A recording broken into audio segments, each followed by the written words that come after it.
नमस्कार सखी सह्याद्रीच्या आजच्या पण माणसाचं असं आहे ना की त्याला रोज रोज कोणतेही काम तेच करायचं झालं की कंटाळ येतो. त्याला चाकोरीबद्ध जीवन नको असतो, तर त्याला हवा असतो तो बदल. आणि म्हणूनच आपल्या परंपरेत या सणांची किंवा उत्सवाची योजना केली आहे. या सणांमुळे किंवा उत्सवामुळे थोडंसं वातावरण वेगळं होतं, मन उल्हसित होतं आणि पुन्हा एकदा जोमाने नवीन काम करायला उत्साह येतो, नाही का? खरं तर हे सणच असे असतात की जे मनाला उत्तेजित करतात, आनंदित करतात. आणि आता तर काय, श्रावण मासी हर्ष मानसी हिरवळ दाटे चोहीकडे म्हणणारा, सगळ्यांना आनंद देणारा श्रावण महिना सुद्धा आलेला आहे. आणि श्रावण म्हटलं की सणांची मालिका आलीच. मग या सगळ्या सणांच्या दृष्टीने नेमकी आपली भारतीय परंपरा काय सांगते, याच अनुषंगाने आज आपण चर्चा करणार आहोत. आजचा आपला विषय आहे सणांमागील पारंपरिक संकल्पना. आणि या संदर्भातच मार्गदर्शन करण्यासाठी आपण आमंत्रित केलेला आहे इतिहासाचे आणि धर्माचे अभ्यासक, ज्येष्ठ साहित्यिक आणि व्याख्याते डॉक्टर सच्चिदानंद शेवडे यांना. सर नमस्कार. सखी सह्याद्री कार्यक्रमात अतिशय मनापासून स्वागत. सरांचे देश आणि विदेशात 4000हून अधिक कार्यक्रम झाले आहेत. याशिवाय 38 पुस्तकं सुद्धा प्रसिद्ध झालेली आहेत. आज आपण नेमकी सणांमागची पारंपरिक संकल्पना, त्यामागचा वैज्ञानिक दृष्टिकोन आणि एकंदरीतच सणांची बदललेली परिस्थिती या विषयावर सरांकडून जाणून घेणार आहोत. तुमचा सुद्धा सहभाग तितकाच महत्त्वाचा आहे. तुम्ही सुद्धा थेट प्रश्न विचारून आमच्या या चर्चेमध्ये सहभागी होऊ शकता. त्यासाठी तुम्हाला लागतील आमचे दूरध्वनी क्रमांक. ते असे आहेत 24908050, 24988050, 022 हा STD कोड आहे मुंबई बाहेरच्या प्रेक्षकांसाठी आणि जे प्रेक्षक मोबाईलवरून फोन करणार आहेत त्यांच्यासाठी. नेहमीप्रमाणे विनंती वजा सूचना, प्रश्न विचारताना आपल्या दूरदर्शन संचाचा आवाज थोडा कमी ठेवा, म्हणजे तुमचा आवाज, तुमचा प्रश्न आमच्यापर्यंत व्यवस्थित पोहोचू शकेल आणि आपल्याला आपल्या पाहुण्यांकडून छान मार्गदर्शन करून घेता येईल. विषय तर तुम्हाला कळलेला आहेच. सणांमागील पारंपरिक संकल्पना या विषयावर आपण आज चर्चा करतोय, त्यामुळे प्रश्न विषयाच्या अनुषंगाने आणि नेमके विचारा. लगेचच करूया चर्चेला सुरुवात. सणांमागील पारंपरिक संकल्पना आपण जाणून घेतोय डॉक्टर सच्चिदानंद शेवडे यांच्याकडून. सर, आपण असं जसं म्हणतो की माणूस उत्सवप्रिय प्राणी आहे किंवा आपल्या भारतीय संस्कृतीमध्येच सणवार, व्रतवैकल्य यांना फार महत्त्व आहे, किंवा माणूस आणि समाजाचं एक वेगळं नातं आहे आणि म्हणून सुद्धा समाजाशी नातं प्रस्थापित करण्यासाठी हे वेगवेगळे उत्सव केले जातात. तर एकंदरीतच तुम्ही या सणांविषयी काय सांगाल? सगळ्यात महत्त्वाची गोष्ट काय की आपली जी सनातन संस्कृती आहे, भारतीय संस्कृती जी आहे, तिच्यामध्ये ईश्वर हे सृष्टी निर्मितीच्या मागचं एक मोठं कारण हे आपल्याकडे मानलं गेलंय. ज्या वेळेला सत्व, रज आणि तम ही त्रिगुणात्मक प्रकृती आणि चेतन रूप असलेला पुरुष हे एकत्रित येतात, त्यावेळेला संपूर्ण सृष्टीचं निर्माण होतं. सृष्टीच्या चराचरामध्ये ईश्वर आहे हे आपण म्हणतो. अगदी दगडात सुद्धा ईश्वर आहे आपण म्हणतो. वैज्ञानिकांनी शोध लावलेलेच. जगदीशचंद्र बोसांचा शोध आपल्याला माहितीच आहेत की त्यांनी तर वनस्पतींच्या मध्ये सुद्धा जीव कसा असतो, नवे नवे धातूंच्या मध्ये सुद्धा कसं असतो, हे सगळे शोध त्यांनी लावलेले आहेत. म्हटल्यानंतर प्रत्येक चराचरामध्ये आपण जे स्वामी विवेकानंदांनी सांगितलं होतं ना, शिव भावे जीवसेवा, प्रत्येक जीवामध्ये शिवस्वरूप आहे असं मानणारी अशी आपली संस्कृती आहे. सर्वामुखी मंगल बोलवावे असं आपण म्हणतो. त्यातून माणूस हा उत्सवप्रिय आहेच.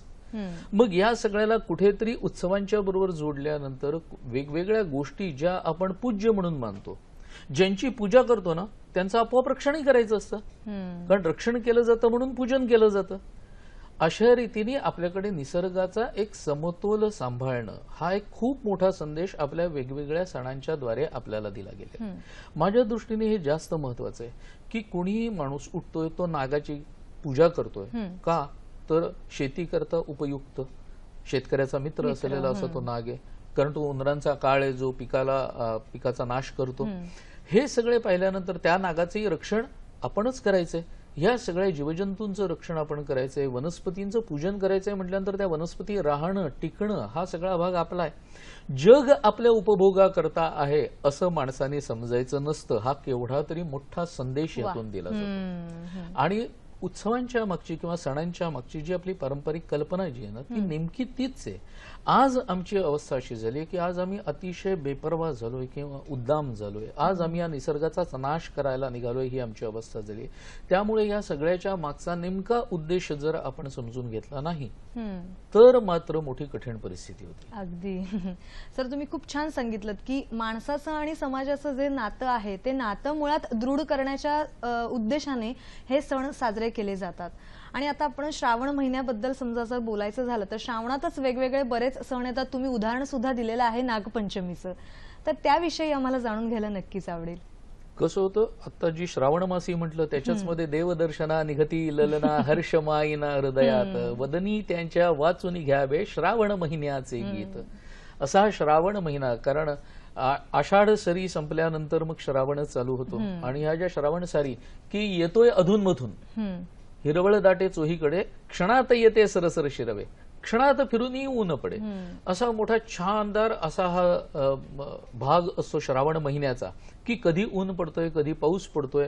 अशा सगळ्याच्या मधून येणारे आणि वेगवेगळे जे आमचे सण चालू होतात त्याच्यामधला आता नागपंचमीच्या बद्दल तर आपण बोललोच. याच्याशिवाय पोळा येतो ना, बैल पोळा, ज्याच्यामध्ये तो बैल जो उपयुक्त आहे शेतकऱ्याला त्याची सुद्धा पूजा आपण करायची असते. नंतर नारळी पौर्णिमेला समुद्राला नारळ अर्पण करतात आणि त्यानंतर समुद्रामध्ये जातात. समुद्राला नारळ अर्पण करणं याच्यातला सगळ्यात मोठा भाग हाच आहे ना परत की त्या समुद्राचं आम्ही पूजन करतो जो आम्हाला काहीतरी अन्न देतोय. आज आपल्या कोळी बांधवांची जी काही मानसिकता असते ती तीच आहे ना की त्याच्यातून जे मला मिळतंय त्याच्यावरती मी जगतोय. याच्याबद्दल असलेली कुठेतरी एक उपकाराची भावना आहे, कृतज्ञतेची भावना आहे. आणि ही कृतज्ञतेची भावना आपल्याकडे ठाई ठाई सांगितलेली आहे. हे सगळ्यात महत्वाचं आहे की या प्रत्येक ठिकाणी जर तुम्ही बघायला गेलात ना तर प्रत्येक ठिकाणी आपल्याला कृतज्ञतेचीच भावना दिसते. एक साधं देवदर्शनाला आपण जेव्हा जातो ना त्यावेळेला सुद्धा आपण एखादा हार घेतो, आपण एखादा नारळ घेतो किंवा ते कापूर वगैरे तेल तत्सम गोष्टी घेतो. ह्या सगळ्याच्या मध्ये हे सगळं आपण का करत असतो? आपण जसे नटतो ना तसंच त्या देवाला त्याच स्वरूपामध्ये तसंच नटलेलं आपल्याला बघायला आवडेल. म्हणजे हे आपल्याच दृष्टीला मिळणारं सुख आहे की नाही, हे करताना आपल्याला मिळणाऱ्या त्या कृतीतला आनंद आहे. आणि हे सगळं करता करता आपसुकच जो लहान लहान धंदेवाला माणूस आहे तोही जगतो. मनी रोटेशनची केवढी मोठी व्यवस्था आहे. म्हणजे एक गमतीदार भाग सांगतो, कारण आता नुकताच अधिक महिना गेला. अधिक महिन्याला आपल्याकडे धोंड्या मास म्हणतात, काही जण त्याला मलमास म्हणतात की त्याच्यामध्ये कोणत्याही प्रकारचे मुहूर्त नसतात. आता हे मुहूर्त नाहीत म्हटल्यानंतर कोणतेही धार्मिक कार्यक्रमच होत नाहीत. मग अशा वेळेला अख्खा महिनाभर हे छोटे छोटे जे धंदेवाले लोक आहेत या सगळ्यांनी उपाशी मारायचं का? म्हणून मग आमच्याकडे त्याला पुरुषोत्तम मास म्हटलंय. आणि त्या एका मासामध्ये तुम्ही भागवताचा सप्ताह करा, तुम्ही रामायणाचा पाठ करा. हे सगळं जे सांगितलंय त्याच्या मागे कारण आहे की या सगळ्या करता परत फुलं तेल वाती सगळं लागतं की नाही. आणि मग त्याकरता हे सगळे लोक यांची उपजीविका त्या महिनाभरात थांबलीय असं व्हायला नको. इतका मोठा विचार आपल्या संस्कृतीने केलाय आणि माझ्या दृष्टीने तो जास्त महत्वाचा आहे. आणि म्हणून उपकाराची भावना किंवा कृतज्ञतेची भावना जी आहे, गणपती येतोच आहे त्याच्या पाठोपाठ अगदी, आणि मंगळागौर हा तर भाग आणखीन श्रावण महिन्यातला आहेच. याच्यामध्ये वेगवेगळ्या प्रकारची झाडांची पानं आणि फुलं ही खुडणं, ह्या पावसाळ्यामध्ये जी काही वेगाने वाढ होते, जी काही फोफावणं होतं ना त्याच्यामध्ये खुडणं हे झाडांना आवश्यक आहे त्यांच्या वाढीसाठी. तोडातोडी नाही सांगितलेली वाटेल तशी, फांद्या छाटायच्या वाटेल तशा असं सांगितलेलं नाही. झाडाच्या वाढीसाठी जे आवश्यक आहे तेवढंच फक्त काढायचं आहे. आणि म्हणून ही पत्री जी गोळा करणं आहे, ही पत्री जर आपण पाहिली तर नाना प्रकारची पानं आहेत ना, आणि प्रत्येक औषधी आहे. मग ही पानं घरी जर आणली गेली तर आपल्या मुलांना लहानपणापासून झाडं ओळखता यायला लागतील हो ती पानं पाहिल्यानंतर. आज हा सगळा भाग संपत चाललाय. पूर्वी घरातली ही कामं, पत्री आणणं वगैरे ही कामं मोठी माणसं नाही करायची, लहान मुलं करायची. म्हणजे त्यांना त्या झाडाच्या बरोबर त्यांची असलेली ओळख माझ्या दृष्टीने कितीतरी महत्वाचा भाग आहे. नाही, निसर्गाची ओळख ह्याच छोट्या छोट्या कारणांनी होऊ शकते नाही का. कार्यक्रमातला पहिला फोन आलेला आहे तो आपण घेऊया. नेहा कुलकर्णी आपल्याशी बोलतायत पुण्याहून. नमस्कार, बोला. हॅलो, नमस्कार. हा नमस्कार, मी नेहा बोलतीये पुण्यावरून. प्रश्न विचारा आपला. प्रश्न विचारा आपला. हा, मला असं म्हणायचं होतं की आता सणवार सुरू झाले आहेत, तर मी मध्ये वटपौर्णिमेच्या दिवशी पाहिलं पुण्यामध्ये, तर फुलांच्या दुकानामध्ये अक्षरशः वडाच्या फांद्या तोडून ठेवलेल्या असतात की पोत्यानिशी, आणि मग त्या महिला नोकरी करतात. मग आता प्रथा तर सांभाळायची म्हणून मग एक फांदी न्यायची, पूजा करायची आणि ते दुसऱ्या दिवशी कचऱ्यात फेकून द्यायचं. मग ते कितपत योग्य आहे? मला तर हे वाटत नाही योग्य. मग ह्याच्यावर आपण काय करू शकतो? म्हणजे काही अतिशय आपण वाईट आहे. सांगू इच्छित आहे, पण ते करता तर काहीच येत नाही. मग वाईट तर वाटतं खूप त्या गोष्टीचं, पण करणार काय ना? आपल्या हातात तर काही नाही. मग ही प्रथा कुठेतरी थांबली पाहिजे असं मला वाटतंय. तर मग आपण काय सांगू शकता की या माध्यमाद्वारे दूरदर्शनच्या, की हे असं नक्की नक्की कितपत योग्य आहे? आपल्या प्रश्नाचं उत्तर सर खरं सांगू, देतात मला आवडला हा प्रश्न. आणि खरं तर मला या कार्यक्रमामधून हा प्रश्न अपेक्षित होता तसं बघायला गेलं तर. बरं. त्याला कारण असे की वटवृक्ष आपण म्हटल्यानंतर याचा विस्तार केवढा मोठा असतो. अनेक जीवांना आश्रय देणारा तो असतो. तो औषधी सुद्धा आहे. सगळ्यात महत्वाचं आहे. आपल्याकडे तर असं सांगितलेलं आहे की याच्या खालची, म्हणजे वडाच्या खालची जर 1 किलो माती 1 एकर शेतात अंगाऱ्यासारखी टाकली तरी त्याचा खूप मोठा उपयोग होतो, असं पराशर संहितेमध्ये नमूद केलेलं आहे. अशा असलेल्या वडाच्या फांद्या का तोडायच्या? अगदी. म्हणजे बहुतेक वड हळूहळू कमी व्हायला लागलेले आहेत. आता हा दोष वडाचा आहे का माणसांचा आहे? पूर्वी तसं नव्हतं ना, वड भरपूर होते, त्यामुळे वडापर्यंत जायच्या स्त्रिया. त्यातून ऑक्सिजन मिळतो, त्यातून जे औषधी भाग मिळतात हे आयुर्वेदाचे तज्ज्ञ आणखीन चांगल्या पद्धतीने आपल्याला सांगू शकतात की काय काय मिळतं, काय काय नाही. हे सगळे भाग लक्षात घेतले जात नाहीत. आणि कुठेतरी ही प्रथा म्हणाल्या ना, प्रथा हा शब्द चुकीचा आहे. खरं म्हणजे ही कुप्रथा आहे, ही प्रथा नाहीये. वडाच्या फांद्या तोडाव्यात असं कुठेही म्हटलेलं नाही. वडाच्या झाडापर्यंत तुम्ही जायला पाहिजे. मुळात झाडापर्यंत जाणं आमचं होत नाही. मला तर कित्येक वेळेला असं वाटतं की शहरातले चौक वगैरे जे मोठे मोठे करतात ना, त्याच्यात काहीतरी ते शोभेचे दगड वगैरे असे लावून ठेवतात, कोणतं तरी स्कल्पचर उभं करतात. ह्याच्याऐवजी या चौकाच्या मध्ये जर एखादं वडाचं झाड उभं केलं, वा, कितीतरी खूप मोठा त्याचा फायदा होऊ शकेल. पण आम्हाला जर दगडामध्ये रस असेल आणि खऱ्या अर्थाने हे सृष्टीचं पालन आणि पोषण करणारे जे काही वेगवेगळे भाग आहेत त्याच्यामधलाच एक वटवृक्ष आहे, त्या वटाचं जर आम्हाला विशेष महत्व वाटत नसेल तर मात्र कठीण आहे. पण फांद्या तोडणं वगैरे हे सगळं काहीही करू नये, कारण फांद्या छाटून पूजा करणं ही मुळात आपली संस्कृती नाही. आळशी लोकांनी हे केलेलं काम आहे. हो. आणि आपण असं म्हणतो की आता धकाधकीचं जीवन आहे, तर त्या जीवनातच आपण थोडासा वेळ काढून ही पूजा नक्कीच करू शकतो, नाही का? आणि जर जाता येत नसेल ना तर नाही जाऊ, पण इतका भयंकर प्रकार तर मुळीच करू नये अगदी की फांद्या छाटाव्यात. हे आपल्याकडे नाही सांगितलेलं. म्हणजे निसर्गाची, आपण निसर्गाला जेव्हा देवता मानतो तेव्हा त्याला देवतेप्रमाणेच वागवणं हे आपलं पहिलं कर्तव्य असलं पाहिजे, नाही का? कारण आपल्याकडे हे सगळं जे सांगितलंय ना त्याची गंमत सांगतो. आपल्याला मध्ये वेळ असला तर, नाही तर कोणाचा तरी फोन येत असायचा. नाही नाही नाही, बोला ना. हा, आपल्याकडे सांगितलंय इष्टम धर्मेण योजयेत.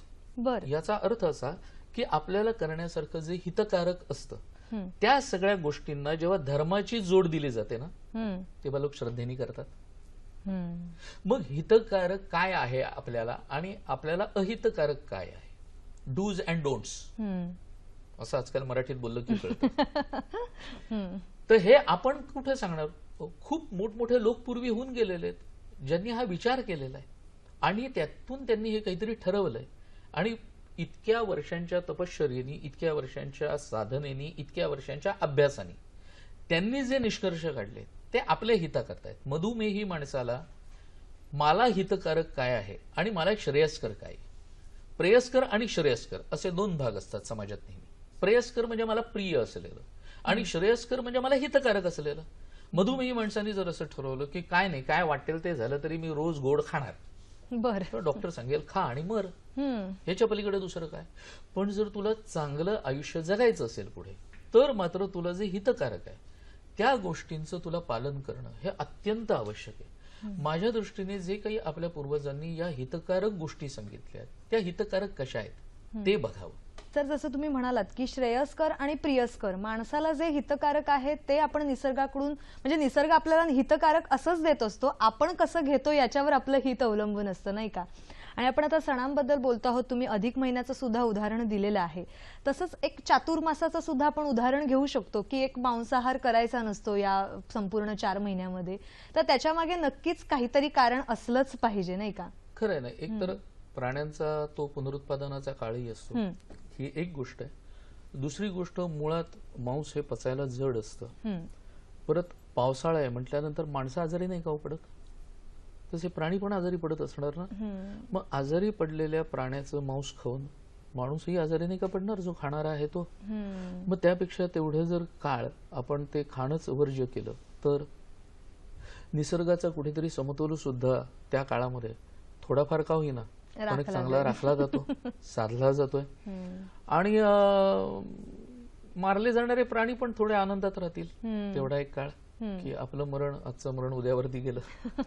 पण ह्याच्यापेक्षा महत्वाचा भाग म्हणजे की या चतुर्मासामध्ये पावसाळ्याचा भाग असल्यामुळेच आपली सुद्धा पचन संस्था वगैरे ही सुद्धा हलकी झालेली असते. अशा वेळेला असं जड अन्न वगैरे हे सगळं घेऊ नये, हा सगळा त्याच्या मागे विचार आहे. पण आणि शिवाय हे सगळं करता करता आपले वेगवेगळे जे सण वगैरे आहेत हे नेमके या 4 महिन्यात येतात बघा जास्त. तर हे बघितल्यानंतर याच्यामध्ये गोडधोड वगैरे घरात होतच असतं. त्यामुळे किती जड अन्न घेत राहणार, हा सगळा भाग जर लक्षात घेतला, कारण वेगवेगळेच भाग आहेत. आता याच्यामध्ये गणेशोत्सव येतो आता भाद्रपदामध्ये. ह्या गणेशोत्सवाची मूळ संकल्पना काय होती, कशा करताचा होता, आणि आज त्याचं जो काही बदललेलं रूप बघतोय आपण, ते कुठेतरी मनाला यातना देणार आहे, हे तितकंच खरं. कारण लोकमान्यांनी जो गणेशोत्सव चालू केला, ज्याच्यामध्ये मूळ संकल्पना काय होती की धर्माची एकी उद्या राष्ट्राच्या एकी करता त्याचं बळ हे राष्ट्राच्या एकीकडे जावं, हे सगळ्यात महत्वाचं. मग त्या दृष्टिकोनातून जेव्हा 10 दिवस सगळे लोक एकत्र येतात, त्यावेळेला त्यांना माझा देश मी उत्तम करावा, बलवान करावा, या करता काही विचार केला जातो का, या करताचे काही विचार त्यांच्यापर्यंत पोहोचवले जातात का. मग ह्याच्या करता म्हणून पूर्वी ते मेळे, पोवाडे किंवा व्याख्यानं, प्रवचनं, कीर्तनं हे सगळे भाग होते पारंपरिक. हे त्या करताचे होते की याच्या निमित्ताने एखादा चांगला विचार लोकांच्यापर्यंत पोहोचावा. आज विचार पोहोचवला जातोय की अर्थात क्वचित काही मंडळं आहेत, नाही असं नाही, पण मला असं आठवते की माझ्या लहानपणी मी शास्त्रीय संगीताचे सुद्धा कार्यक्रम ऐकलेत. जे शास्त्रीय संगीत आज मला त्या मानाने कमी कमी कमी होत गेलेलं आहे ऐकायला मिळणं. गणेशोत्सवातून तर जवळपास शास्त्रीय संगीत, शास्त्रीय गायन हे हद्दपारच व्हायला लागलेलं आहे. म्हणजे जे आमच्याकडचं आहे, जी कला मुळात आमच्या मातीतली आहे, ती आमच्या मातीतली कला आम्हीच हद्दपार करतोय आणि परक्याच्या मातीतली कला इथे रुजवू पाहतोय का. मग आपल्या घरच्या मुलांच्याकडे बघायचं कोणी, परक्यांच्याच फक्त मुलांची जर चिंता बघत ती करावी, माझं काही म्हणणं नाही त्याच्याबद्दल, पण आधी आपलं तर घर राखायला पाहिजे. त्याशिवाय व्याख्यानाचे कार्यक्रम सुद्धा आता हळूहळू कमी व्हायला लागलेत. का असं होतंय की ह्याच्यामधून मलाच माझ्या कुठेतरी मी क्रांतिकारकांच्या कथा सांगतो, क्रांतिकारकांच्या कथा या आजच्या तरुण मंडळींच्या मध्ये प्रेरणा निर्माण करणाऱ्या आहेत. हे सगळं रेकॉर्ड डान्समुळे साधतं का. पण हे ज्या वेळेला दिसायला लागतं त्यावेळेला हा थिल्लरपणा कुठेतरी जर वाढायला लागला ना, तर तो विचारी माणसाला नक्की अस्वस्थ करणारा असतो. आपल्या या सगळ्या सण उत्सवांचा जो काही त्याच्या मागचा उद्देश आहे, हा उद्देश इतका थिल्लर नाहीये. आणि अजूनही काही काही मंडळ अशी आहेत मात्र की ती हे पाळतायत की एक विचार आपण देण्याकरता या 10 दिवसाचा आपण व्यवस्थित उपयोग करून घ्यायचा असतो, आणि त्याप्रमाणे ते करतायत आणि करतायत हे नक्कीच. त्यामुळे तर आमच्यासारख्या वक्त्यांनाही बोलवलं जातंय, नाही तर आम्ही अजिबातच रिकामे बसलो नसतो का त्या काळामध्ये. पण हे सगळं जेव्हा आपण लक्षात घेतो ना, त्यावेळेला या वेगवेगळ्या सण उत्सव याच्या मागचा जो काही भाग आहे, दहीहंडीच्या वरून जे काही चाललेलं आहे ते आपण सध्या बघतो. सर सणांचं जे बदलणारं रूप आहे त्या विषयावर आपण येणारच आहोत, पण एक फोन आलेला आहे तो आपण घेऊया. मंगल पवार आपल्याशी बोलतायत नाशिकहून. नमस्कार, बोला. हा नमस्कार. हॅलो. नमस्कार. हा बोला. मी मंगल पवार बोलते नाशिकहून. हॅलो, माझा एक प्रश्न आहे असा की आता श्रावण महिना सुरू झाला, आपण सांगितलेलंच आहे, तर त्याच्यामध्ये दर सोमवारी सलग प्रश्न विचारा. हॅलो. हा दर सोमवारी आम्ही शिवमूठ वाहतो. हॅलो. हा हा हा आपला आवाज येतोय शिवमूठ वाहतो, तांदळाची, जवसाची आणि अनेक असे 2-3. आपला प्रश्न सलग विचारा मंगलजी. तिळाची. हा तर ते कसं, आणि मेन म्हणजे आपण सोमवारी भक्तिभाव आणि महादेवाच्या पिंडीवर आपण सलग प्रश्न विचारा. दूध फुलं हे वाहतो. आता हे दूध सगळेजणच वाहतात, कोणी हॅलो हा हा आपण ते सलग म्हणजे प्रश्न दूध विचारा. वायाच जातच ना. हम्म. आणि बेल पण भरपूर सगळेजण वाहतात. म्हणजे धन्यवाद. त्यांचा प्रश्न असा होता की आपण श्रावणी सोमवारी जे शंकराला दूध दह्याने अभिषेक करतो तेव्हा दूध वाया जातं, किंवा शिवामूठ आपण वेगवेगळी धान्य सुद्धा वाहण्याची आपल्याकडे प्रथा आहे, तर त्यामुळे सुद्धा कदाचित धान्य वाया जाण्याचा असा त्यांचा प्रश्न होता की ही प्रथा म्हणजे नाही होतं कसं की ते धान्य वाया जातं असं नाही होत बरं का. ते धान्य दिलं जातं कुठेतरी. दुधाच्या बद्दल मात्र त्या म्हणतायत किंवा तेलाच्या बद्दल वगैरे त्या म्हणतायत, ते नक्की आहे की काही जण तर अगदी पिशव्याच्या पिशव्या फोडून त्या पिंडीवरती वाहत असतात. याच्या मागे भक्तिभाव किती आहे आणि याच्या मागे नुसतंच काहीतरी एक कर्म करणं किती आहे हे सुद्धा लक्षात घ्यायला लागतं. खरं दुग्ध मिश्रित पाणी अनेक जण वाहतात. दूध अशा रीतीने, दूध हे संपूर्ण अन्न असं आपल्याकडे म्हटलेलं आहे. त्यामुळे खरं म्हणजे अशा पद्धतीने ते वाया घालवू नये. परत ज्याच्या त्याच्या श्रद्धेचा आणि भक्तीचा भाग येतो हा. बरं, याच्याबद्दल आमच्याकडे युक्तिवाद काय केला जातो की हे जे दूध वाया जातं हे दूध काही 4 गरीब लोकांच्या तोंडी लागू शकतं, किंवा अन्न जे वाया जातं, धान्य जे वाया जातं ते अशा लोकांच्या तोंडी लागू शकतं. खरं सांगू, असं आपण जो म्हणतो ना, हा एकीकडे आपला भाबडेपणा असतो, दुसरीकडे बऱ्याच वेळेला हे आमच्या डोक्यावरती सातत्याने मारलं जातं. म्हणजे ज्याला 10 गोष्टी मारल्यानंतर मला एकदा तरी ती खरी वाटायला लागते, 10 वेळा एखादी गोष्ट मारल्यानंतर, तसं होतं ते. रोज आपल्या देशामध्ये शिजलेलं अन्न तारांकित हॉटेल्स मधलं हजारो टन बाहेर फेकून दिलं जातं रोज मध्यरात्रीनंतर, शिजवलेलं अन्न. मला सांगा, हे रोजचं अन्न किती गरिबांच्या तोंडी लागू शकेल? पण हे आम्हाला माहिती नसतं साधारणपणे की हे असं घडतं म्हणून. मग आमचं लक्ष फक्त धार्मिक गोष्टीच्या मध्ये असं एक कोणीतरी काहीतरी वाहतोय, ते किती वाया जातं याच्याकडे असतं. मग हेही असावं याच्याबद्दल माझं काही म्हणणं नाही, किंवा याला पाठीशी घालणं हा माझा या बोलण्याच्या मागचा उद्देश नाहीये. उद्देश लक्षात घ्या तर आपल्याला कळेल की रोज जे अन्न वाया घालवलं जातं त्याच्याबद्दल बोललं जात नाही, मात्र साठी समाशी किंवा सणवारी जे काही हे केलं जातं, कोणीतरी श्रद्धेने करतो त्यावेळेला असं बोललं जातं, तिथे कुठेतरी ऑब्जेक्शन आहे. पण म्हणून लिटर दूध तिथे शिवपिंडीवरती घालत राहावं असं आपल्याकडे कुठेही सांगितलेलं नाही. शेवटी आपल्या श्रद्धेचा प्रश्न आहे, आणि श्रद्धेने आपण किती योग्य प्रकारे पूजा करतोय हे सगळं महत्वाचं, नाही का? पुढला फोन आलेला आहे, तो आपण घेऊया. अरुण दोंगे आपल्याशी बोलतायत औरंगाबादहून. नमस्कार, बोला. अरुण दोंगे बोलतोय, औरंगाबादचे सिल्लोड. आपण गणेश चतुर्थीला गणपतीला दररोज 21 दुर्वा आणि महादेवाला वाहण्यात येणारी 3 पाने बेलाची वनस्पती, तसंच कळसाला लावण्यात येणारी 5 नागिनीची पानं, अशा प्रकारचे अनेक सण उत्सव आपण साजरे करतो, ज्या संस्कृतीमध्ये विशिष्ट संख्येचा उपयोग केला जातो. तर यामागे काही धार्मिक किंवा अंकशास्त्रीय असा दृष्टिकोन आहे का? याविषयी मला शेवटी सरांच्या विचार आणि शब्दातून ऐकायला आवडेल. धन्यवाद. त्यांचं असं म्हणणं आहे की आपण अगदी म्हणजे बेलाची पानं जी असतात ती 3च असतात, किंवा गणपतीला आपण दुर्वा त्या 21च वाहतो, किंवा अशी अनेक आहेत पद्धती. तर त्यामागे नेमकं काही कारण आहे का? खरं म्हणजे 1-2 आकड्यापासून असं आकड्यांचं महत्व हे आपल्याकडे वेगवेगळ्या गोष्टींच्या करता सांगितलेलं. म्हणजे जसे ऋतू आपण म्हटलं, किंवा महिने 12च का वगैरे असं. आता हे जे आहे हे पडत आलेलं आहे.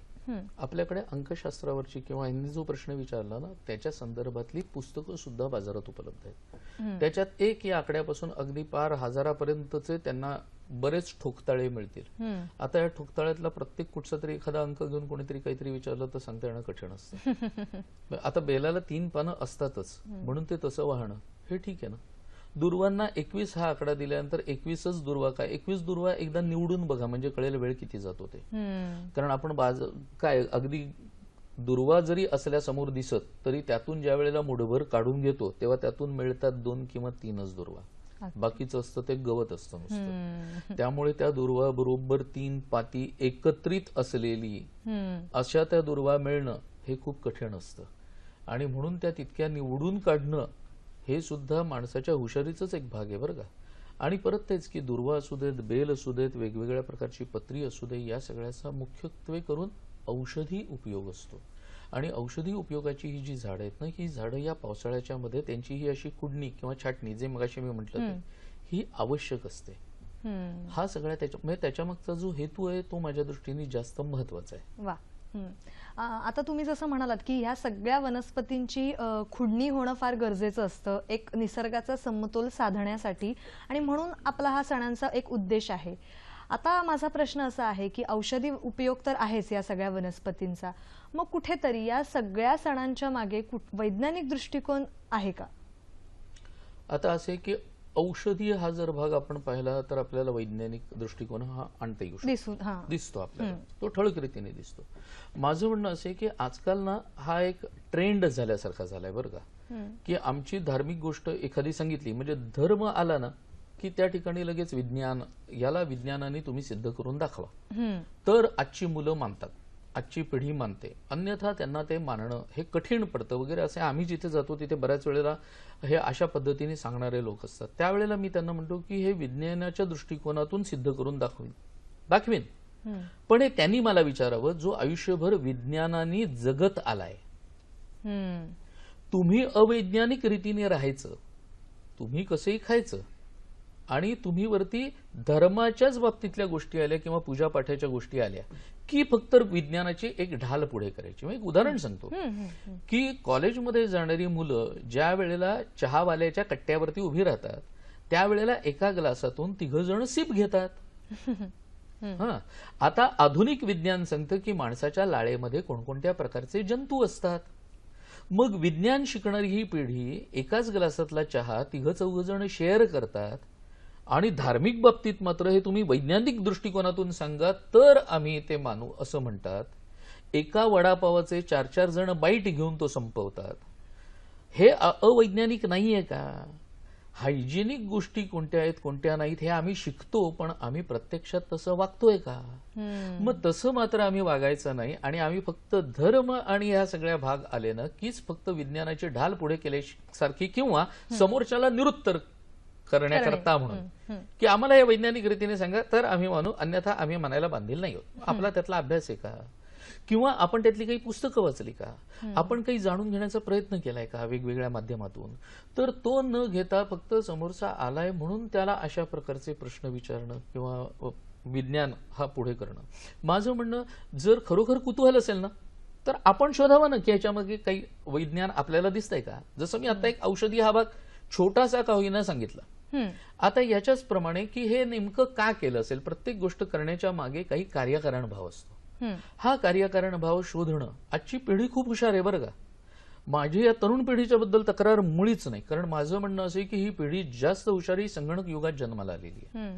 फरक इतकाच आहे की यांना जर योग्य रीतीने चॅनलाइज केलं गेलं नाही, योग्य रीतीने जर मार्गदर्शन मिळालं नाही, ही पण अभ्यासू आहेत मुलं, फक्त सांगा की कसं करा की ते करतील, नाही असं नाही. पण ते जर करायचंच नसेल, आणि हे असले प्रश्न आम्ही आमच्या लहानपणी विचारत नव्हतो, एवढंच फक्त सांगणं त्यांचं समाधान नाही होत. त्यांची जिज्ञासा मग त्यांना समजेल, त्यांना पटेल अशा भाषेमध्ये त्यांना उत्तर द्या, म्हणजे मग त्यांना कळतं. याचं एक साधं उदाहरण देऊ का? अगदी अगदी. सकाळी उठल्यानंतर कराग्रे वसते लक्ष्मी, करमध्ये सरस्वती, करमूले तू गोविंदा, प्रभाते करदर्शनम असं म्हणावं असं आपल्याकडे म्हटलंय. किंवा जमिनीला हात लावून नमस्कार करावा. उतरण्यापूर्वी समुद्र वसने देवी, पर्वतस्तन मंडले, विष्णुपत्नी नमस्तुभ्यम, पादस्पर्शम क्षमस्व. का म्हणायचं? आजची पिढी विचारते की हे का म्हणायचं, तर तोच मगाचा सांगितला तो कृतज्ञतेचा भाव.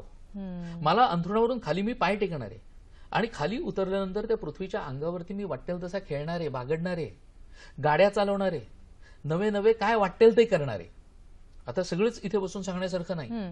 हे सगळं मी करत असून सुद्धा ती पृथ्वी ही माता आहे, ती किती क्षमाशील आहे की इतकं सगळं मी करून, म्हणजे तिला लाथा मारून, कारण चालतो म्हणजे तेच ना पाय लावणार, तरी ती तिच्या कुशीतून पिकणारं उत्तमोत्तम धान्य मला देते. मग हा कृतज्ञतेचा भाव नको का तिच्या ठाई की हे एवढं मोठं काम करते.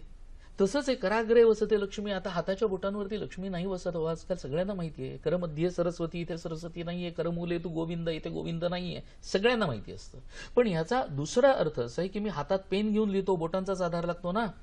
किंवा आमचा शेतकरी सुद्धा नांगर धरतो, त्यालाही बोटांचाच आधार लागतो. हे सगळं महिनाभर आम्ही कामं करतो, त्यावेळेला महिन्याच्या शेवटी लक्ष्मी मिळते.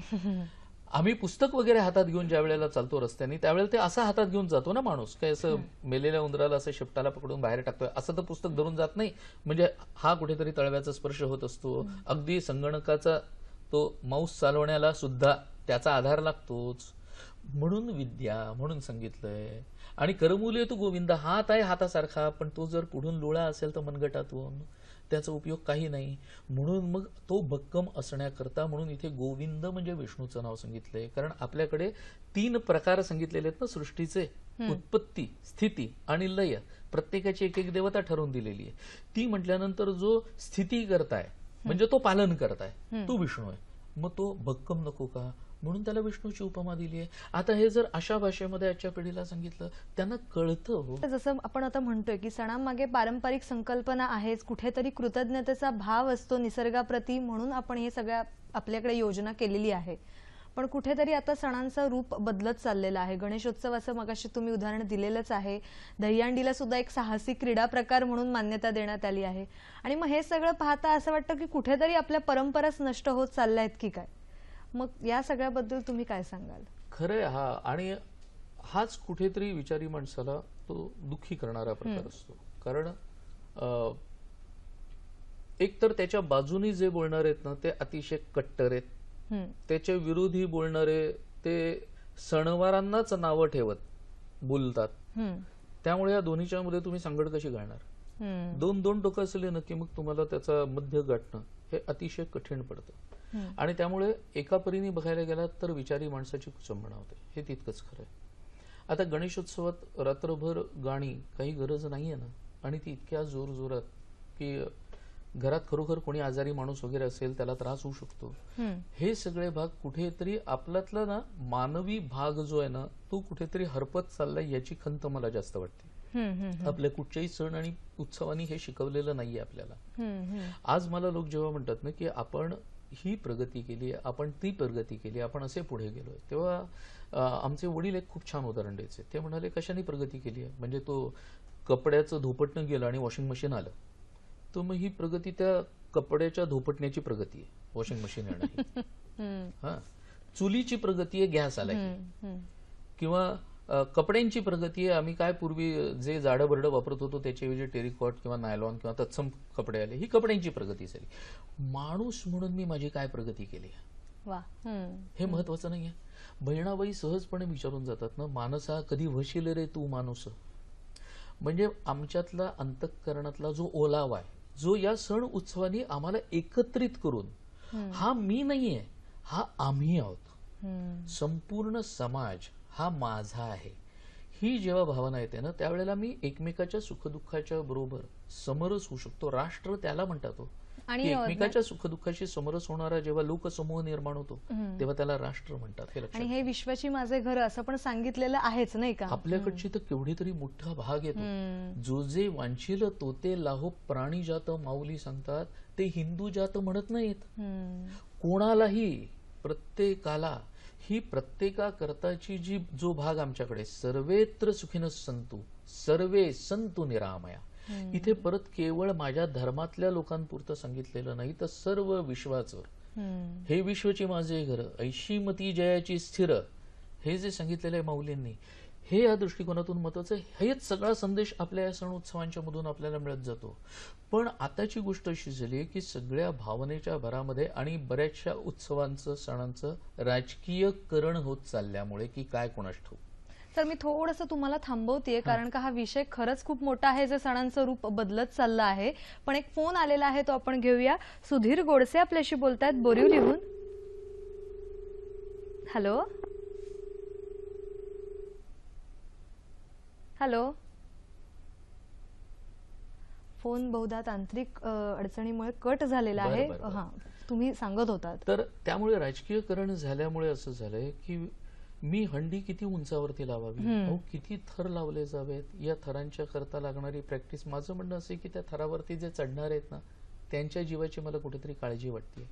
मी ज्या वेळेला कृष्ण चरित्रामध्ये ही दहीहंडी वाचतो ना त्यावेळेला ती दहीहंडी इतक्या थरांची वगैरे मला कुठे दिसत नाही हो.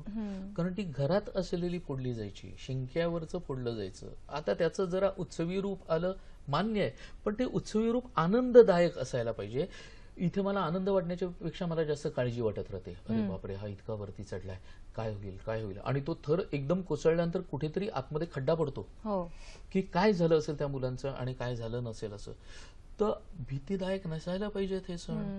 ह्याच्यात तो गोविंद आला रे आलाचा मुलांनी पण आनंद घ्यायला पाहिजे, त्या काल्याचा सुद्धा आनंद घ्यायला पाहिजे. बरं, तो काला सगळा एकत्रित करून सगळ्यांनी वाटून खायचा आहे, हा जो त्यातला संदेश आहे ना, की आपण सगळेजण आहोत, ते विविधतेमध्ये एकता आमच्याकडे आहे, हा जो संदेश त्याच्यामधून दिला जातो ना, माझ्या दृष्टीने तो जास्त महत्वाचा आहे. तोच भाग गणेशोत्सवाच्या मध्ये, की गणेशोत्सव सगळ्यांनी मिळून साजरा करा. कारण मी कोण आहे, कोणत्या जातीपातीचा आहे न बघता सगळेजण आम्ही एकत्रित ज्या वेळेला हा गणपती आहे ना, हा गणपती आमचा आहे असं म्हणून ज्या वेळेला तिथे जातो, तो तिथे रात्रीच्या वेळेला जुगार खेळण्याकरता नसतो किंवा विसर्जनाच्या वेळेला दारू पिऊन डान्स करण्याकरता. अर्थात असं सर्रास होतं असं माझं म्हणणं नाहीये, पण जिथे होत असेल तिथे ज्येष्ठ मंडळींनी अटकाव करावा. काही ठिकाणी केलाही जातो, नाही असं नाही. पण यातून आज आपला देश ज्या एका संक्रमणातून एका पद्धतीने आपण बघायला गेलो तर जातोय, तिथे सगळीकडे लक्ष आजच्या तरुणाईचं सुद्धा वळायला पाहिजे. त्यांच्यापर्यंत ते मेसेजेस पोचायला पाहिजेत.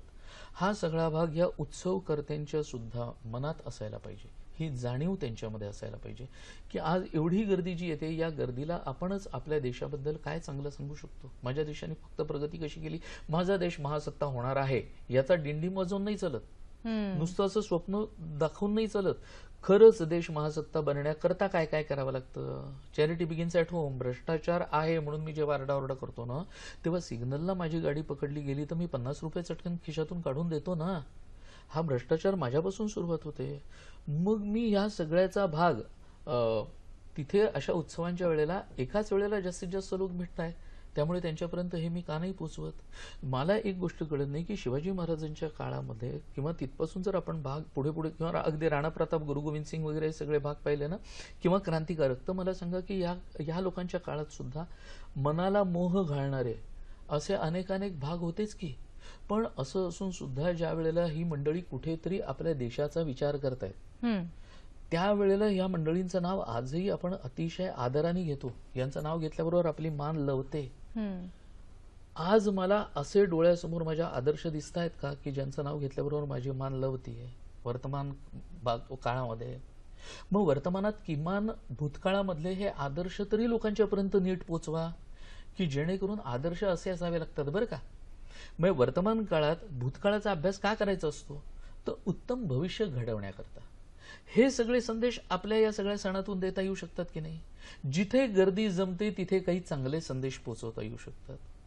जेव्हा काहीतरी चांगलं करावं असं माणसाला वाटतं ना, त्यावेळेला तो आतली इच्छा असली, when there is a will there is a way. इच्छा असली की मार्ग सापडतो. पण मुळात इच्छाच नसेल आणि मी छानछुकी करता, माझ्या मौज मजे करता जर फक्त करत असेल ना, तर असं बघू नका असं माझं म्हणणं आहे. माणसाने आधीच या निसर्गाचा ऱ्हास खूप केलेला आहे, आजही करतोय. आज ना उद्या आपल्या देशाचा इथिओपिया होईल की काय याची भीती नाही का वाटत आपल्याला. जर असेच पर्वत डोंगर जर नष्ट व्हायला लागले तर माझ्याकडे आज पावसाचं कुठेतरी मान बदललेलं आहे, हे मान आणखीन वाईट रीतीने जर बदललं गेलं तर माझी अवस्था काय होईल. आजही आपण अन्नधान्यावर जगतोय ना, कॉम्प्युटरचे भाग शिजवून नाही ना खाता येतात अजूनही. तर तोपर्यंत जोपर्यंत मला अन्न लागतंय तोपर्यंत ते अन्न योग्य रीतीने यायला पाहिजे. त्याच्याकरता जे निसर्गाचं चक्र आहे ते निसर्गाचं चक्र अव्याहतपणे उत्तम चालू राहायला पाहिजे. हा सगळा भाग या सण उत्सवांच्या मधून आणि मुळात आपल्या या ज्या परंपरा आहेत, आपण जे म्हणतोय पारंपरिक संकल्पना, त्या सुद्धा माणसानेच निर्माण केलेल्या आहेत फक्त, आणि बदलणारे सुद्धा आपणच आहोत. त्यामुळे त्यांचा समतोल कसा साधायचा हे आपल्यावर आहे, नाही का. फोन आलेला आहे तो आपण घेऊया. प्रतिमा ठोंबरे आपल्याशी बोलतायत कराडहून. साजरे करते, पण तिचा नवरा गेल्यानंतर ती करू शकत नाही, ते योग्य आहे की अयोग्य. थोडासा वेगळा प्रश्न होता त्यांचा. वेगळा म्हणजे खरं म्हणजे असं आहे की आज आपला जो विषय आहे ना, त्या विषयाला गैरलगू असलेला हा प्रश्न आहे. पण तरी सुद्धा मी एवढंच सांगेन की आजच्या काळामध्ये ज्यांना अशा सण उत्सवांच्या मध्ये भाग घ्यायचा असेल त्यांनी खुशाल घ्यावा, काही हरकत नाही. पण यातला दुसरा जो एक भाग आहे की यात मानसिकता याचा विचार केला गेलाय बरं का.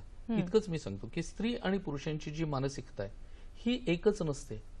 दिसायला शरीर एक असली तरी शरीरांची घडणावळ वेगवेगळी आहे ना. विज्ञान सांगतंय की त्या दोघांच्या शरीरामध्ये किती फरक आहे ते. आणि तो 50%हून जास्त असल्याचं सांगितलं जातं. ज्या वेळेला याचा आपण विचार करतो ना, त्यावेळेला साहजिकपणे शरीर वेगळी आहेत म्हटल्यानंतर कुठेतरी मानसिकता सुद्धा वेगळी असणार. त्या मानसिकतेचा विचार करून पूर्वी त्याप्रमाणे जर म्हटलेलं आहे, तर आज जर आपल्या मानसिकतेमध्ये बदल झालेला असेल असं आपल्याला वाटत असेल तर त्यांनी खुशाल भाग घ्यावा. इतकंच मी थोडक्यात सांगू शकतो याच्याबद्दल. म्हणजे प्रत्येकाच्या श्रद्धेचा प्रश्न आहे आणि मानसिकतेचा सुद्धा प्रश्न आहे, नाही का? सर, तुम्ही मगाशी म्हणत होतात की सणांचं जे बदलणारं रूप आहे, पारंपरिक संकल्पना आपणच केलेल्या आहेत आणि आता कुठेतरी त्यांचा ऱ्हास होत चाललेला आहे. तर याविषयी तुम्ही आणखीन काय सांगाल? नाही, एक बघा ना की एक तुम्हाला निसर्ग चक्राचं तर एक सांगितलं, पण ह्याच्यापेक्षा आणखीन एक दुसरा भाग सांगतो की त्या भाद्रपदामध्येच महालय पक्ष येतो ज्याच्यात श्राद्धाधिक विधी होतात. आता हे श्राद्धाधिक विधी जे आहेत हे त्या त्या तिथीला जे आपले पितर गेलेत त्यांच्या स्मरणार्थ केले जावेत असं म्हटलं. आता आजकाल म्हटलं जातं की केले का करावेत वगैरे. परत तेच की ज्याला तसं वाटत नसेल त्यांनी मुळीच करू नये, पण ज्याला ती आठवण ठेवायची असेल त्यांनी करावं. बरं, कोणी कसं करावं, किती करावं आणि त्याला मुख्य म्हणजे दक्षिणा किती द्यावी माझ्याकडे सांगितलेलं नाही आहे, शास्त्रामध्ये कुठेही सांगितलेलं नाही, लक्षात ठेवा. उलट ज्याच्याकडे काहीही नाही अशा गरीबातल्या गरीब माणसाला सुद्धा श्राद्ध करण्याचा अधिकार आहे. आणि तो कसा कसा की समजा मला काही देता येण्यासारखं नाहीये, माझी खूपच गरिबीची परिस्थिती आहे, अशा वेळेला त्यांनी कब्बर दूध आणि केळं एवढं देवळात नेऊन ठेवावं आणि सांगावं की माझ्या पितरांच्या करता म्हणून हे मी ठेवतोय, हात जोडून सांगावं. ज्याची ते सुद्धा करण्याची ऐपत नाहीये त्यांनी सूर्योदयाला बाहेर उभं राहावं, घराच्या बाहेर सूर्याकडे बघून काखा दाखवाव्यात असं आपल्याकडे सांगितलंय. म्हणजे मराठीत जे काखा दाखवणं हा जो शब्द आलाय ना, एखाद्याने सांगणं की माझ्याकडे काही नाही बाबा असं म्हणून त्यांनी काखा दाखवल्या किंवा बगलावर केल्या, असा एक वाक्प्रचार आहेत आपल्याकडे. हे त्याच्यावरून आलेले आहेत, हे लक्षात घ्या. तर असं सूर्याला दाखवून सूर्याला सांगावं की माझ्याकडे काहीही नाही असं असून सुद्धा माझ्या पितरांना उत्तम गती मिळावी. आता मला सांगा, पितरांना उत्तम गती मिळावी असं मला वाटणं हा माझ्या मानसिकतेचाच भाग आहे की नाही शेवटी. मग माझ्या पितरांना आपल्याकडे किती किती किती जणांचा विचार केलाय माहितीये. रोज स्नान करताना माणसाने 5 वेळा पाणी द्यावं असं सांगितलंय. पाणी कोणाच्या नावाने द्यायचं 5 वेळा? तर आपल्याकडे सांगितलंय की माझे जे काही पूर्वज होते त्यांच्या नावाने तर मी देतोच. जे लोक मला माहिती नाहीयेत, जे माझ्या नातेगोत्याचे नाहीत, अशा लोकांना जर कोणी त्यांची आठवण काढलेली नसेल तर मी त्यांच्याही नावाने पाणी देतोय. जे अपघातात वगैरे गेलेले आहेत अशा लोकांच्याही नावाने मी पाणी देतोय. जे जंगलामधले पशुपक्षी आहेत, जीवजंतू आहेत, ज्यांना असं कर्म त्यांच्याकरता कोणीही करत नाही, त्यांच्यासाठी सुद्धा मी पाणी देतोय. आणि दगड, झाड, वनस्पती ह्या पण आपल्याकडे योनी सांगितलेल्या आहेत बरं का. तर आणि पिशाच्य ह्या सगळ्या योनींना सुद्धा कोणी यांची आठवण काढणारं नाहीये. त्यामुळे त्यांच्या नावाने मला सांगा की पाहिलेत किंवा माझे आहेत इतकंच नाही, तर जे मी कधी पाहिलेच नाहीयेत आणि हे जगातले कोणीही बरं का, ह्या सगळ्यांच्या नावाने मी पाणी सोडणं, उदक देणं ज्याला म्हणतो, एवढं रोज करावं असं सांगितलंय. म्हणजे रोज या सगळ्याची आठवण काढावी. म्हणजेच जगामध्ये काय काय चालतंय, काय काय नाही, या सगळ्याची एक आपल्याकडे रिव्हिजन होते आपोआप. आणि या सगळ्यांच्या नावाने मी करतोय म्हणजे परत तोच एक कृतज्ञतेचा भाव आहे की या सगळ्यांना मुक्ती मिळावी अशी माझी इच्छा आहे. ही माणूस म्हणून मी इच्छा करणं, यात काय गैर आहे मला सांगा. उलट ही केवढी तरी मोठी इच्छा आहे की माझ्या धर्मातले लोक नाही, जे माझ्याशी काडीचा संबंध नसलेले असे जीवजंतू आणि वनस्पती सुद्धा, त्यांनाही मुक्ती मिळावी अशी कामना, हे सगळं आमच्याकडे ह्याच्यामधून शिकवलं जातं. दुर्दैवाची गोष्ट काय झाली की गेल्या कित्येक वर्षामध्ये ना आपल्याकडे हे काय काय काय काय दिले, काय काय नाही दिलेलं, याचं योग्य रीतीने शिक्षण देणारं भाग हा आपल्याकडे उपलब्ध नाही. सर, थोडंसं तुम्हाला मी थांबवते, फोन आलेला आहे तो आपण घेऊया. भास्कर पाटील आपल्याशी बोलतात लातूरहून. नमस्कार. हा, नमस्कार. बोला. हॅलो. हॅलो. हा, प्रश्न विचारा आपला. हा, नमस्कार ताई. हा, नमस्कार. बोला. हा, बोला. हा, हे काय पोळ्याला आपले बैल सोबती का फिरतात महामंदिराबद्दल? पुन्हा प्रश्न विचारा. पोळ्याला हा, पोळा असते वेळेस आपले बैल हनुमान मंदिराभोवती का फिरवतात, हे सराला प्रश्न विचारायचा. धन्यवाद सर. पोळ्याला बैल फिरवले जातात एका मंदिराभोवती, असं काही प्रथा आहे असं त्यांचं म्हणणं आहे. खरं सांगू, ह्या प्रथा ज्या असतात ना या प्रत्येक काही अंतरावरती बदलत जातात.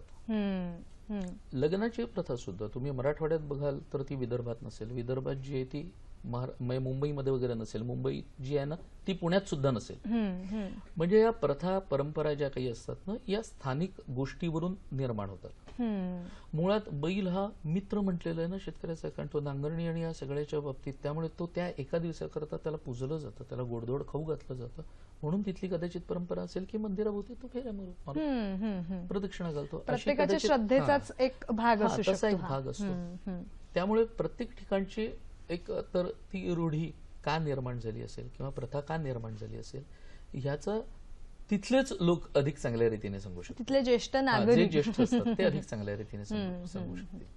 सर, तुम्ही मगाशी म्हणत होतात की माणसाचं माणूस पण जपण्यासाठी किंवा एक मनातला जो प्रेमाचा ओलावा आहे तो कुठेतरी जपण्यासाठी आपल्या ह्या सण उत्सवांची योजना केलेली आहे. आणि आता मात्र स्वतःही करत नाही आणि मग करणाऱ्यांना सुद्धा नावं ठेवली जातात असं कुठेतरी एक चित्र पाहायला मिळतं, नाही का? तर याबद्दल काय सांगाल तुम्ही? खरं सांगू की तुम्ही ज्या वेळेला एखादी गोष्ट नाकारत राहता सारखी, हा नकारावाद आमच्याकडे सांगितलेला नाहीये. आमच्याकडे स्वीकार हा भाग आम्ही घेतलेला आहे. म्हणून आमच्याकडे नास्तिकवादी सुद्धा आमच्यातला राहू शकतो. दुर्दैव असं आहे की नास्तिकवादाचेच विचार केवळ पसरवले जातात आणि जे खऱ्या अर्थाने हे लोकशिक्षण होणारे जे काही भाग आहेत ना, म्हणजे माझ्याकडचं धर्मशिक्षण हे सुद्धा मी लोकांपर्यंत पोहोचवलं तर लोकांना मिळेल, अन्यथा त्यांना मिळणार नाही ना. मग नास्तिकवादाचा भाग हा ज्या वेळेला वेगवेगळ्या माध्यमांमधून प्रभावी होऊन माझ्या डोक्यावरती किंवा कानावरती येऊन आदळत असतो ना, त्यावेळेला तोच काहीतरी खरा आहे असं मला वाटायला लागतं. कारण मला माझ्याकडचा भाग मिळणं हे खूप दुरापास्त झालंय. माझं म्हणणं हे की अशा प्रकारचं शिक्षण हे कुठून ना कुठून तरी दिलं जायला हवं. मी माझ्या मुलांना सुद्धा लहानपणापासून शाळेमध्ये ज्या वेळेला हे सगळं शिकवलं जाईल ना त्यावेळेला त्यांना कळेल ना की आपल्या भारतीय संस्कृतीमध्ये काय सांगितलंय ते, अन्यथा त्या मुलांना कळणारच नाही. मग आपली संस्कृती मोठी असं फक्त तोंडाने बोलायचं, पण उद्या आमच्याकडची मुलं ज्या वेळेला परदेशात जातात ना त्यावेळेला त्या संस्कृतीचे ते राजदूत आहेत असं तिथले लोक त्यांच्याकडे बघतात आणि मग ते विचारतात की तुमच्या कल्चरमध्ये काय काय सांगितलंय. आमच्या मुलांना नाही सांगतायत कारण त्यांना बेसिक पण माहिती नाही अशी त्यांची अवस्था झालेली असते. ना रामायण कधी वाचलेलं असतं, ना महाभारत कधी वाचलेलं असतं, ना हे सगळं समजून घेण्याचा कधी प्रयत्न केलेला असतो. तो कुठून ना कुठून तरी होणं हे माझ्या दृष्टीने जास्त महत्वाचं आहे. अन्यथा या गोष्टी कळणार नाहीत, या गोष्टी पसरणार सुद्धा नाहीत आणि मग याला विरोध जे करत राहतात ना नुसता विरोधाकरता विरोध हा वाईट असतो असं माझं म्हणणं आहे. माझं दहीहंडीला विरोध नाहीये, लक्षात घ्या. माझं गणेशोत्सवाला विरोध नाहीये. माझं म्हणणं आहे की ते प्रकार साजरे करण्याचा जो एक भाग आहे तो किमान काळाशी सुसंगत आणि मुख्य म्हणजे तो उत्सव का आहे याचं भान ठेवून असायला पाहिजे. हे जर भान आपलं सुटत चाललं ना तर मग कठीण होतं. त्यामुळे आपल्याला समाजाला संपूर्ण समाज म्हणून घेऊन जायचंय. कारण माझ्याकडे व्यक्ती म्हणून विचार केलेला नाही, माझ्याकडे समष्टीचा विचार आहे आणि संपूर्ण समाजाचा जेव्हा मी विचार करतो ना तेव्हा मी माझ्या राष्ट्राचा विचार करतो आणि तेव्हा माझं राष्ट्र बलिष्ठ होईल, बलवान होईल, हा त्याच्या मागचा उद्देश असतो. मुळात व्यक्तीचं आणि समाजाचं हे नातं जे आहे ते न संपणारं नातं आहे आणि हेच नातेसंबंध अधिक दृढ व्हावेत म्हणूनच तर आपले सण आणि उत्सव असतात आणि हेच आपण आज या चर्चेमधून जाणून घेतलेलं आहे. सर, तुम्ही इथे आलात आणि खूप छान पद्धतीने अध्यात्म आणि विज्ञान यांची सांगड घालत आम्हाला मार्गदर्शन केलं, त्याबद्दल सखी सह्याद्री परिवारातर्फे मनापासून धन्यवाद. धन्यवाद.